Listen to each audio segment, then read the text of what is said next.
What it do, golf fans? Welcome back to the Turn Dogs Golf Podcast. This is Liam. Alongside me is Jack. Jack, it's been like 2 weeks. So, Bay Current Classic, Zozo Championship, whatever you want to call it, at Yokohama Country Club. Xander Schauffele pulling out the win. Any 30 seconds, any comments on the week? It feels like it's been like 6 months since that event. Yeah, because no one cares about that anymore. Congratulations, Xander Schauffele. You finally looked good. That was a confidence builder for him. I can guarantee you that. Obviously, he was just not himself last year. So coming into that event, I think that was really good for him. And also shout out Tommy Fleetwood for another win on the year. And India returning to his standing of I only win outside of the United States. So he looks fantastic. Yeah. Jack obviously was not on last call, so he didn't have any of that stuff. I'm going to run through this all real quick. Again, winners, Xander Schauffele. Nobody missed a cut because it was a no-cut event. Some of the best low prices I was over. Takumi Kanaya finished T4. Christian Bezuidenhout finished T10. Michael Thor Bjornsson finished third. And Garrick Higo, who finished fourth. Didn't really have any misses, admittedly. I mean, maybe Andrew Putnam, who was like 6,500. But pretty small, things considered. DraftKings lineups, I had Hideki finish T20, Alex Noren finished T27, Bez T10, Bud Cauley T36, Sahith Theegala T27, and then again, Putnam at T65. In FanDuel, I had Hideki finish T20, Kurt Kitayama T48, Alex Noren T27, Max Homa T40, Sahith Theegala T27, and then Takumi Kanaya T4. As far as bets go, I had six. I won five of them. My only loss was Kurt Kitayama over Chris Gotterup. My wins included Rasmus Højgaard over Siwoo Kim, Takumi Kanaya over Kita Nakajima, Xander Schauffele over Colin Morikawa, Christian Bezuidenhout over Gary Woodland, and Alex Noren finished top 20 in round one. With those five wins, I'm up 4.08 units on the week for a total of 8.89 units so far this year, which is great because we're like 3 weeks or 4 weeks into the year. So I'm up almost 9 units already on the year, which is awesome start. My wild card was Sahith Theegala to finish T20. He finished T27. So that was pretty close, but unfortunately loss. And then as far as my winners go, Alex Noren, who finished T27, Christian Bezuidenhout, who finished T10, and then Andrew Putnam at 100 to 1, who finished T65. So nothing too exciting there. Anyways, we are on to a old but or a new event, but under a different name, but an old event, but it's a mess. This is the Bank of Utah Championship, formerly the Black Desert Classic at the Black Desert Resort. It's a par 71 totaling 7,420 yards. This is only the second year that this course is going to be a PGA Tour course. Obviously, last year, Black Desert Classic. It's also quite a new setup. It's only been built in the last 10 years or so. It is a resort style course, but the fairways are only 30 yards wide on average. Most resort courses are about 50-yard wide fairways. So the biggest killer of this golf course is going to be if you manage to miss the fairways enough to get into that like lava rock kind of a deal. It's not like easy to get into that, but it's not like a mile off the fairway either. So you kind of have to keep that in mind. And then last year, Matt McCarty won here at 22 under. So it's going to be probably about the same, somewhere in the realm of 20 to 25 under par. But overall, nothing too fancy as far as fall golf courses go. Do you have any thoughts, Jack, or are we going straight into it? Yeah, this is going to be an event that no one really cares about, but let me tell you this. This is one of the more scenic events that we will get the entire year. Obviously, Kapalua is not going to be played this year. So this is one of those really cool events where you get to see like the other side of golf. What I mean by that is you have your traditional like tree, fairway, nature, run-of-the-mill American golf course. You have your ocean views, you have your mountain views, etc.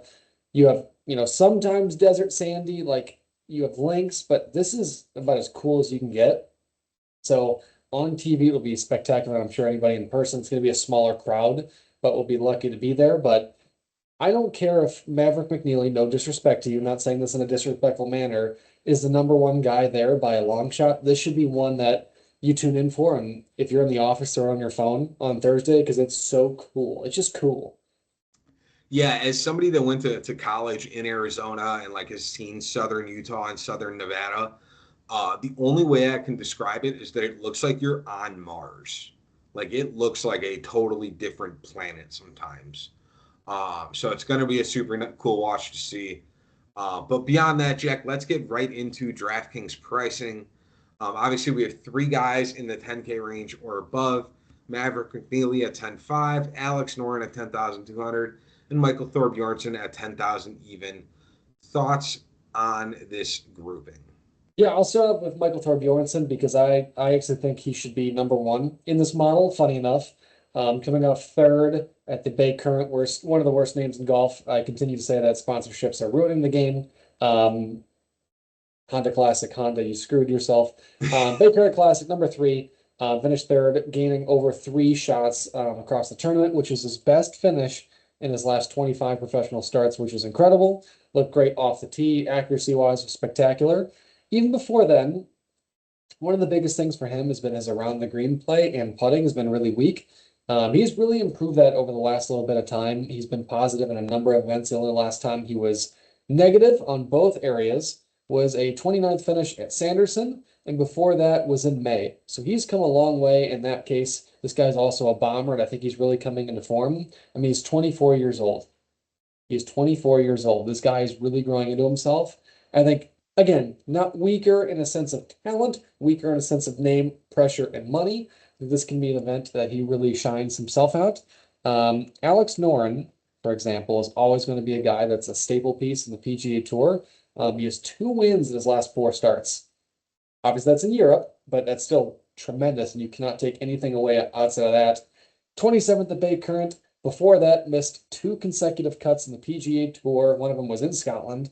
He is a weird one, and I think he is mispriced, not in a sense of talent, but in the sense of you have no idea what's going on. You take a look at his approach play in his last eight, he's had four positive by a wide margin, four negative by a wide margin. He's negative on the distance model, and he's either plus 10 or minus 10 on accuracy across the board. What I will say that his saving grace is he's a tremendous putter.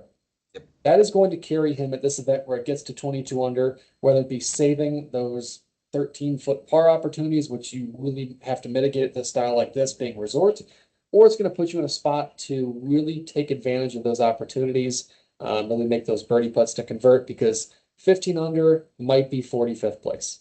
Not in the sense of like it being bad, but there's going to be so many ties. So I think that takes away from him. But I think that the common person, if you're in like, I would say a $10 and under DraftKings and you're submitting your DFS lineup, somebody's going to go in and go, who's my number one guy? Alex Noren's won twice in the last 4 weeks, plug and play. So I think he's going to be very owned and lower. And then real quick for Maverick McNeely, who has looked like a rock star coming off the bat. His last three finishes are 3, 23, and 13. He's steadily improved on the distance marker, and off the tee, he has always been his weakest point, but he has gained in like 13 of his last 14. Approach play has been really good. Putter's been really good for him.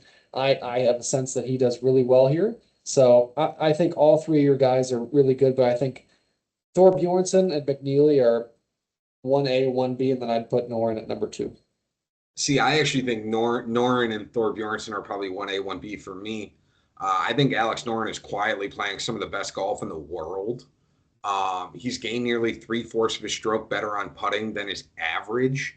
He's already a really good putter, especially if this is over his last 36 rounds.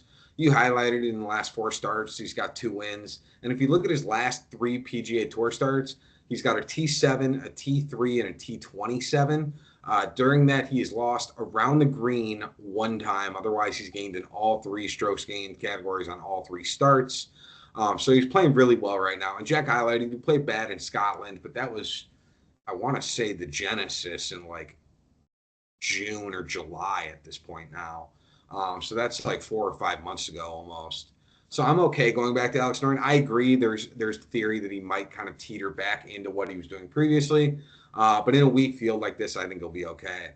Maverick McNeely, pedigree wise, is the best player in this field. I don't know if he necessarily has the upside when he's a top three player in terms of price. The last four times I've looked into this number, the last four times he was top three in a field in terms of price, He's got 2 missed cuts and 1 top 25 finish. So I think he's going to do good this week? Yeah, he's probably going to be fine. But like, admittedly, the numbers guy in me sees that and just doesn't love relying on a guy that doesn't seem to play well when he's one of the most expensive guys in the field. So because of that, I'll probably avoid him, but I get going to Maverick if you want. I'm all over Thor Bjornsson as well if you can fit him in your range. He's gained off the tee in 3 of his last 4 starts. His approach play is also great. We're still kind of figuring out Thor Bjornsson. He's only 24 or 23, but he's played 3 times this fall. He hasn't finished worse than 30th. So I'd like that kind of same stretch to continue for this event. So I have no problems going to him either. So cool. All right, 9K range we go. Jason Day at 9,800 down to Matt McCarty at 9,000. Don't pick Matt McCarty, guys. Come on. That is the Liam-esque. I'm going to set this line, and I'm going to try and bite on anybody that I can physically take. He had a great showing last week at the Bay Card. I think he finished like top 15, but that was simply based on accuracy. Outside of 40th on Procure, 68th at the 3M, has 2 other missed cuts in the last couple months. He is all over the place, and if you look at his stretches, the only time he's gained 4 markers on positive, which is putting around the green, approach, and off the tee for a positive strokes gained total. He's done that twice since his victory. One was at Wyndham in August, and then when he finished 22nd in Scotland. So I think that model is really just biting for anybody that looks into course history. They see Matt McCarty and they go, all right, he must do good here. I think you go Kurt Kitayama in this category. I think he's my number one. You can look at a lot of different stretches, but Kurt Kitayama is the mold, right? Bomber of the golf ball. You don't really need to be the most accurate on this course per se, comparatively, because the hazards by being a little skew are simply misguided, right? They're not there in the present, like 45 trees, 45 everything else. But he has really, really looked amazing off the tee in his last 10 starts. Approach play has been off the chain in his last 10 starts. And if you really take a look at what he was at this time last year, what would you say is worse putting? He's only had 3 starts in his last 25 where he's lost a stroke with putting. That has been in Mexico, Cognizant and Palm Beaches, and in Canada. You cannot get more different than Mexico to Utah. Well, I guess you could, but you know what I'm trying to say. It should be an area where he really comes out and plays well. Putting, he's gained a ton around the green, and approach play has been spectacular. I think that he is going to look tremendous here. But I also see like Kevin Yu, for a long time, fun fact, was like the number 1 driver of the golf ball. Now you might think, like when you hear that statistic, you're like, oh, Bryson DeChambeau and Rory McIlroy. It's more than just distance, ladies and gentlemen. Rory McIlroy was like 150th in accuracy with the driver. So like when you really take into play like total driving, he's right there in his last 2 starts, like basically the last 2 tournaments. He's finished 20th and 11th. So you have guys like that that are spectacular. I also think Rico Hoey, who I continue to bite for, and that he just seemingly misses the cut each and every time, is an amazing, amazing guy to go for. He is a bomber off the golf ball, but he sucks at putting. In his last 25 professional starts, he has gained in 2. Take that with a grain of salt. So that is it for me, because I could talk about Griot, Olson, Thompson, but I'm sure you have 15 measurements on him. Yeah, I got a couple of these guys. I am going to start with Matt McCarty. Look, after his win last year, I had high hopes for him. I thought he was going to do well. Thought he was going to take a lead. Definitely didn't. Took his foot off the gas. I think he missed like 9 straight cuts at one point. But if you look after the Open Championship, he's played better in his last 4 starts. Now, again, that metric of better is not missing 4 straight cuts. So it's not like he's coming around, but he has gained with the putter and on approach in each of his last 3 starts.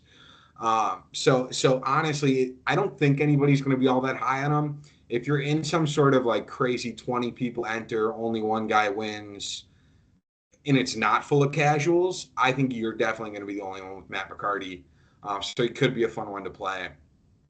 I think Davis Thompson is going to be a really good choice. He's long and accurate off the tee. Since the U.S. Open, he's gained at least 6 strokes gained, tee to green, in 6 of his last 9 starts.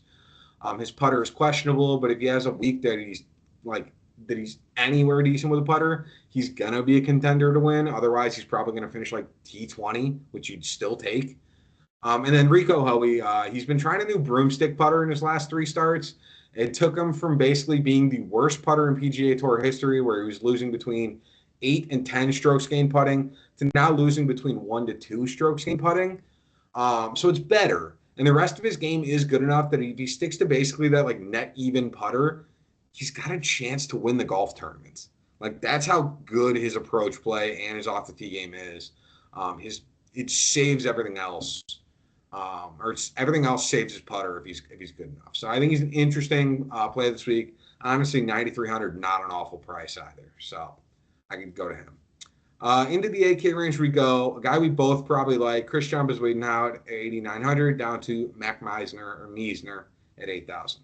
Well, let me tell you about Bez because his name is Zaydenhout, even though for fun, just for anybody that's new, we just say Bezwedenhout because if you are new here, I say this out of love. Liam does not know how to pronounce professional golfers' names that are not Smith or Woods or He's Wallace. South African too. It's not like he's got like a generic last name. Like it's not like Max Homa. That's pretty straightforward. All right, he's South African. I'm not good with the international names. I apologize. That is not my area of expertise.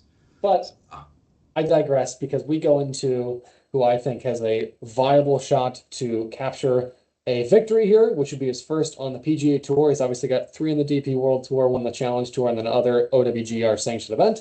His last 2 starts are 10 and 6 strokes gained measurement being off the chain. In his last 24 rounds, he's 5th in strokes gained total, 6th around the green, and 7th in putting. So if you take a look at that, and of course, like traditionally, he doesn't get to 25 under and dominate. But if you really take a look at his last 2 events, like that mold is seemingly to break, and his distance measurement used to be at like negative. The cap goes to 30.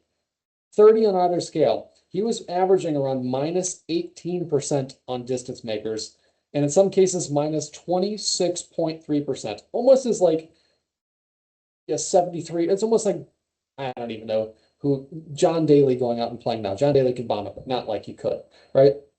His accuracy models are amazing. His putter can get so hot. I think it looks really, really good right now, and I'm fighting into that bullet. He is extremely, extremely mispriced for me. I think that this is an opportunity for you to hit him. I also really like Matt Wallace. Matt Wallace should have made the Ryder Cup for Team Europe instead of Højgaard. I digress on that because I think that was a really disrespectful play, but I'll go into that in another topic. PGA Tour, Matt Wallace has not really done the most with his career. He's really taken a lot of stride and really had success all across the European world. But he has done well in very, very hard events, which is why I think he should have been picked for the Ryder Cup for anybody wondering, because I just kind of dismissed what he did in the USA side. Last week, he finished 10th. Omega Masters, which is one of the biggest events in golf in the entire world, he finished 2nd on. This guy is really solid all across the board. His accuracy measures have gotten really, really good. So I think you can make a viable option for him. But I also really want to talk about one guy that you should not play. I could talk about 15 guys here, but do not play Luke Clanton. Do not play Luke Clanton. I am a massive Luke Clanton fan. Yes, he came out of the storm. He has not broken top 25 yet in the professional segment since he's made his card. He also is, I think I could putt better than him. And I just played a scramble event with Liam over the weekend, and I could barely putt for 9 holes. I mean, he has gained, or he has lost, I think it's like an average across his last 8 starts of like minus 19 shots putting. That is ridiculous. Coming into that, accuracy measures are negative everywhere around the green in his last 1, 2, 3, 4, 5, 6, 7, 10 professional starts. He's barely gained, and I mean 0.008 around at RBC Canadian around the green. Approach play is lost in his last 4. This is going to be a spot where the casual golfer goes, oh, I remember him at the RSM Classic in November of last year. Like, don't do it. I love the guy. Do not bite him. It's gambling. It's not personal. Next is William Mao. He is a baller. The Corn Ferry Tour, he has not looked amazing, but let me tell you, this guy is coming into form. He will be a presence on the tour in a couple years. I truly think of him as the American Mito Pereira, if you guys know who that is. So welcome to that. Won the ISCO, 7th at 3M, top 40 at Wyndham, and then finished 18th at Bay Current. This guy is a nuker of the golf ball. And he also is like basically like tour average everywhere else. You're getting into an event where you can just kind of whip the driver. I really love it. And then last guy, because I can go off for days on golf, It's Mac Meisner. Mac Meisner is the traditional name for the record, but Mac Meisner, as the world knows him, everybody says it incorrectly. Outside of missing like 11 of his last 14 cuts before, he's looked like a new golfer in his last 5 starts. 14 runner-up, 47, 14, and 27. He's looked really good across the board. He's got massive strokes gained coming into this. So I think if he's carrying that momentum in a little bit weaker a field, his approach playing off the tee numbers are really good comparatively to what they were last year.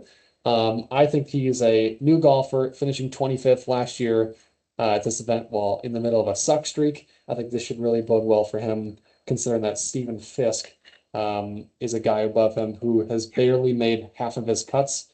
And you're just taking a look at him who won Sanderson and ignoring everything else. Yeah, pretty much. By the way, Luke Clanton, I also dislike him this week, and I thought about doing my wild card for a miscut for Luke Clanton. It's not even plus 200. It's plus 175. Not if you locked him in this morning. Well, all right, that's fair. I was not as early on it at 10 a.m. as Jack was. Unfortunately, I had meetings all day. So, I like Christian Obstinado too. Jack already highlighted it. He's gained an approach in 9 of his last 10. He's going to be a great choice. Throw him in your lineup. I also like William Mao. Jack just highlighted everything about him. He's a really long hitter of the ball. Also, it's a pretty straight, all things considered. I think his accuracy percentage is like 66%, which is above tour average in terms of driving accuracy. So he's a great option. And then Max Homa at 8,500. There's enough good signs with 2 top 20s in his last 3 starts. He's gained on approach in 6 straight starts. I think he's going to be solid this week. The only concern with Homa is that he can get real wayward off the tee. And if he does that, this is not going to be a fun event. He's going to be in lava rocks and he's going to be hitting life. So I think he could be a good option. Admittedly, he's probably not the first choice I'm going to in this range. That's probably Bez. If you wanted to be different and go to Homa, I totally get it. So cool. Good. Yeah. 7K range we go. Jesper Svensson down to, let's just say Chris Ventura or Harry Higgs. Harry Higgs. There you go. I got 2 guys, and I like them both. One is Taylor Montgomery. This is a name that 2 years ago at this time was a standalone, and then last year at this time he was serving at Chick-fil-A. He's got 4 top 30s in his last 5 PGA Tour starts, and you didn't hear about any of them. In his last 24 rounds, he's first in strokes gained putting, 3rd around the green, and 9th in strokes gained total. That is stupid for a guy that is, what, 70? I just lost what his number is, but like 7,400. Yep. This guy is looking spectacular. He gained 2.24 shots around with the putter at Sanderson. That is stupid. That is stupid. His only real weakness is off the tee. That's based on distance, not accuracy. So I think, or accuracy, not distance, which is mitigated in the style of event. I anticipate him doing just fine here, even though he missed a cut here last year, but that was because he lost 4.22 shots off the tee. If that can even physically happen again, I don't know how that's possible. But he lost on the scale a negative, again, the scale traditionally goes to 30. Just remember this when I say this, negative 47.9 on distance. He broke the scale by 17.9 points. That is physically impossible. You cannot recreate. He lost 21% on accuracy and 47.9 on distance. Mathematically impossible. He did it. That should not be replicated. I digress. Second one is Aldrich Pocketer. This guy is a 21-year-old bomber that really found a pocket of success, and I think got a little 21-year-old cocky. What I mean by that is finished runner-up in multiple events. I think one was in Europe, one was in the PGA Tour. Really got confident, really started to get aggressive because I think he got that, I could do this, I'm ready, let's start firing. Missed a lot of cuts, really sat himself down. 6th place and then a victory, and then just went on a missed cut, barely make a cut, missed cut stretch. And I think last week at Bay Current, or 2 weeks ago, Bay Current, he really kind of sat down with himself. And I think he looked really good. And I think he slowed his swing down a little bit, which I think was really good for him. Compared, if you look, he's like averaging 20.22 on the distance margin on positive. He was only at plus 1.4. So, I mean, granted, was everybody hitting driver last week or 2 weeks ago? No. But if you really think about it, this is a guy that really needs to set himself down. This should be an event that he really takes advantage of. And if he can put himself in some good numbers like he did at Rocket Mortgage, Charles Schwab, this guy should be a nuke off the approach and put himself in some good spots. So I like those two guys. It's fair. I have a couple. I like Sahith Thagala. I'm kind of buying into him at this point. They're all the stories of his injury last year probably blew his stats and his missed cuts out of proportion. He's got two healthy starts to start the year. He's got a T38 and a T27. His approach play has been much better in these two starts. His putter is not great, but it's better than it was. So I think he's just way too talented at 7,800. I'm okay giving him a risk this week in a relatively weak field, all things considered. That he'll be all right. I also like the guy basically right under him in Mark Hubbard. He's made 9 straight cuts. He's not flashy. He's not overly exciting in any specific category of golf. But he's the king of like a T35 to a T45 finish at these kinds of events. He's a safe floor option. And if he plays great, he can finish off like a nice top 10 finish this week if his putter goes crazy is a short answer, I guess. Takumi Kanai is an interesting one. I actually picked Kanai at Bay Current, and he has the pedigree to basically continue that success. He won on the Japanese tour. He finished 4th at Bay Current. So he's got a good chance to really kind of continue all the success he's got going into it. His putter and off the tee game will have to basically carry him because his approach play is middling at best. But he is plenty accurate for this style of course, and his distance is not like mitigated enough that it's going to matter much at all. If you want to be kind of exciting, you got Patrick Fishburne. He is a Utah guy, although that didn't really stop him from missing the cut last year. Outside of the Bay Current, where he struggled, he's gained on approach in 9 straight starts, and he's also gained with the putter in 6 of 7. So not guy I'm necessarily going to, but if you want to do the whole like Utah hometown thing, Fishburne's the guy. And then Montgomery, who Jack basically highlighted a bunch of. He's got 7 straight T40 finishes on PGA Tour events. Off the tee's a total crapshoot. You don't really know what you're going to expect. He needs to keep it in play, but if he does, he's going to be in the mix. It's a short answer. So, all right, into the 6th. Yeah. One other guy, I thought he was lower priced. He's not. Lanto Griffin, 7,000. You look and you see 11 out of 25 made cuts. You say, heck no. He's got 3 top 25s in his last 5 starts. His last 24 rounds, he's 3rd in strokes gained total and 3rd in putting. That's tremendous for a guy at 7K. So if you're looking at that, that is a flyer at 7K.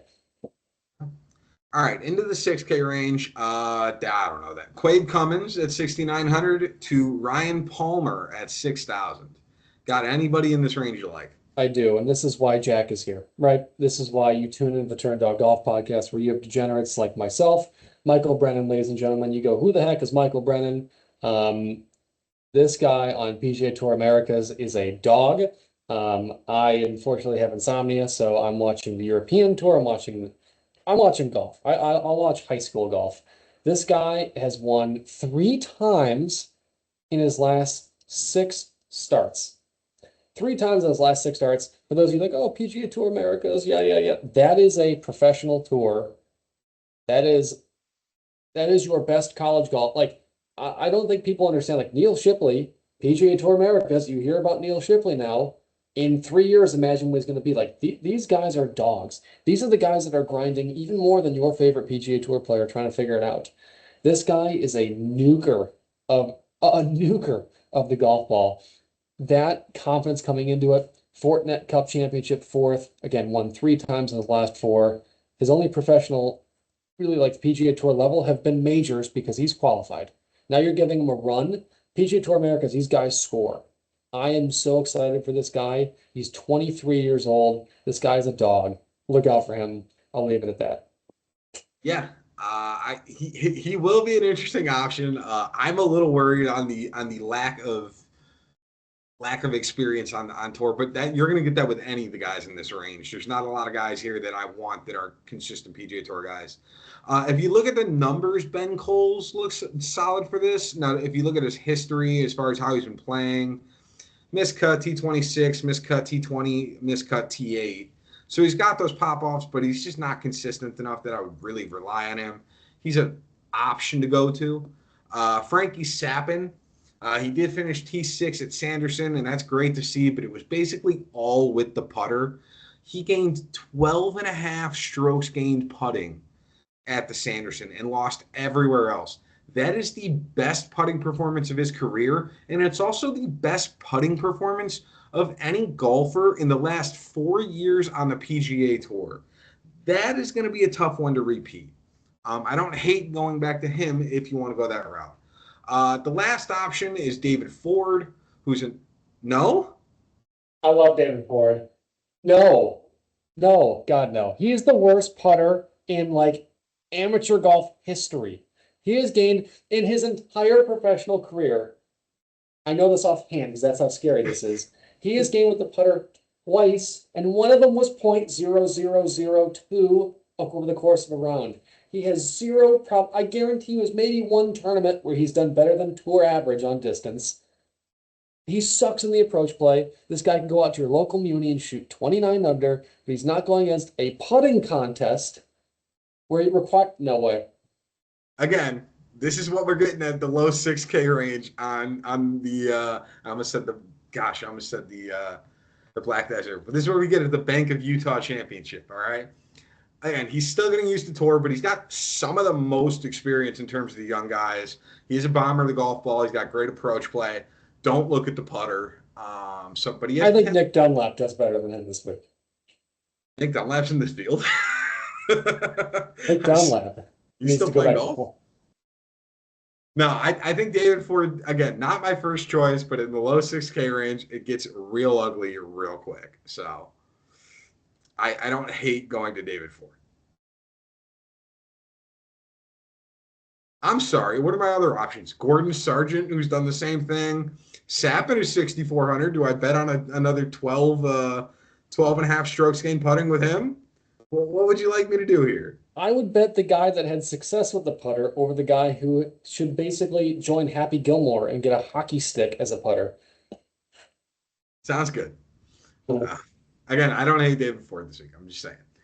All right, Jack. When we look through, as of like 4:30 Central Time on Monday, I did not see a FanDuel lineup. So we only have DraftKings today, but obviously you guys can kind of base this based on our DraftKings lineups as well as some of the other guys we highlighted throughout the podcast. What's your lineup looking like, though, this week? number one, Kurt Kitayama, 9,600. I didn't really talk about him that much, but I just think he's a dog. And I really want to start my lineup with a guy with off the tee and approach play and really give himself some chance at the putters. I have formerly number one total driver of the golf ball, Kevin Yu, at 9,500. If he puts himself in some good spots, I anticipate him being in contention. I have probably one of my top value picks in terms of a winner at Christian Bezuidenhout, or Bezuidenhout if you really want to be professional. Again, 8,900. I have Taylor Montgomery, 7,400. Aldrich Potgieter at 7,300, and then Lanto Griffin at 7K. All right. I have a few of the same names. So on my DraftKings, I have Alex Noren at 10,200, Rico Hoey at 9,300, Christian Bezuidenhout at 8,900, Mark Hubbard at 7,700, Taylor Montgomery at 7,400. And then since you hate David Ford so much, I will give you three options. I can take David Ford, Frankie Sappin, or I take Matt Neesmith, who just basically, I think he was injured for a little while. He just came back last week or few weeks ago, played Sanderson Farms, finished T21, and looked relatively respectable. I'd have to look at Matt Neesmith's data, but I would go over the guy that did success with the putter over the guy that sucked with a putter and an event that's getting to 2,400. All right, Frankie Sappin it is. So we're doing Frankie Sappin the third, 60. I think all three of those guys have a 70% chance of missing the cut. Well, yeah, and that's the challenge is that I need one low price guy. Here comes David Ford winning the whole freaking event. Watch as he finishes T20 this week now. For the record, I know I love David Ford. He is one of the greatest collegiate golfers in American history. I am not dismissing that. We are separating. I'm trying to get a mortgage payment to I love the guy and will enjoy watching him. That's what we're doing. I'm not dismissing David Ford, for the record. Confirmed. Jack hates David Ford. No, I'm just kidding. No, he's a lefty. You can't hate him. I know. That's what I'm kidding. All right. What you got for bets, Jack? What are we working? I have a lot. Ladies and gentlemen, welcome to Turned Out Golf Podcast. If you are new, my name is Jack. I am up almost 200 units in the 3 years we've done this. What year is this? This is, yeah, we're still on 3. Yeah, I think we're like On three. technically. So, ladies and gentlemen, welcome. This is where my area of expertise is. You are going to see a lot of safe bets because safe bets bring in cash. Um, you can do a combination of parlays if you want. But Michael Thorbjornsson, top 30, minus 190. Christian Bezadenhout, again, if you want to be a professional, top 40 is minus 163. I think he smashes that line, or both of those guys, but I would like to pocket some money. Taylor Montgomery, top 40 is minus 115. Aldrich Potgieter, top 40 is minus 105. William Mao, top 40 is minus 120. I have Noah Goodwin, top 40 at plus 135. I forgot to talk about Noah Goodwin. I pull up my notes on him because I completely forgot. He is 25 and coming off 3 top 25s in his last 4 professional starts. For a guy that you've never heard of, you take advantage of that anytime you can.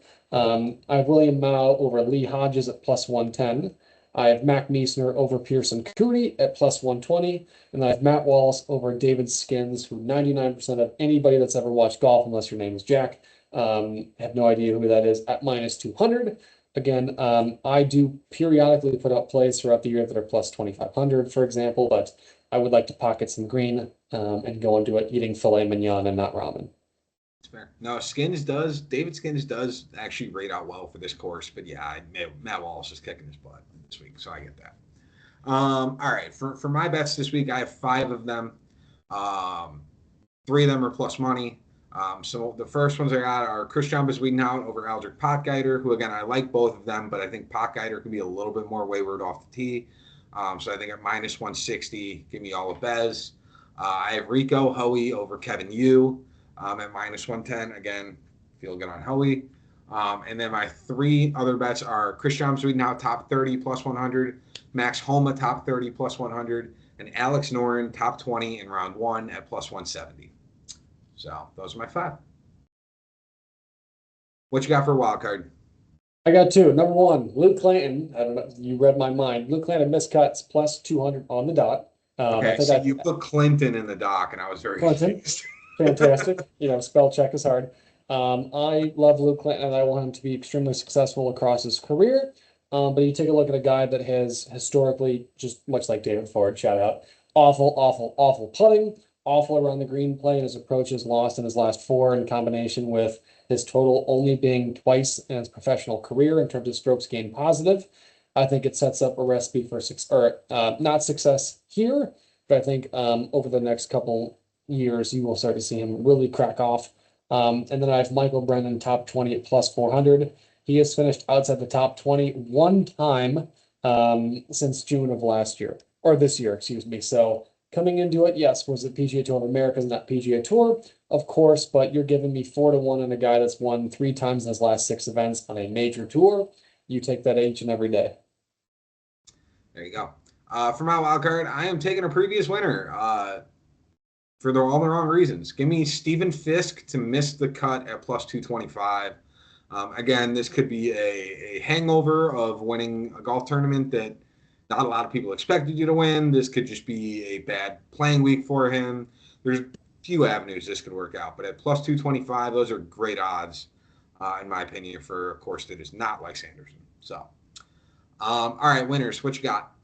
We got 3. I got Christian Bezadenhout at 40-1. Again, these odds are Monday morning set. They could be 75 for all I know, but 40-1 right now.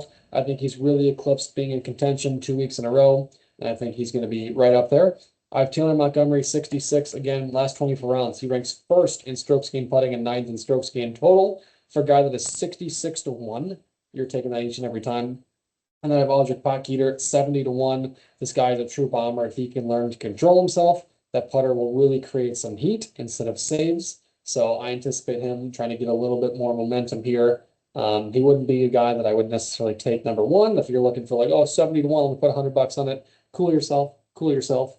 But those are my 3 guys I'm looking for. Yeah. For my winners, I went Alex Noren at 15-1. I have William Mao at 55-1. And then similarly to Potgieter, Cam Champ still hits the ball country mile. So that could be an interesting play this week, and I think he's worthwhile of a potential sprinkle.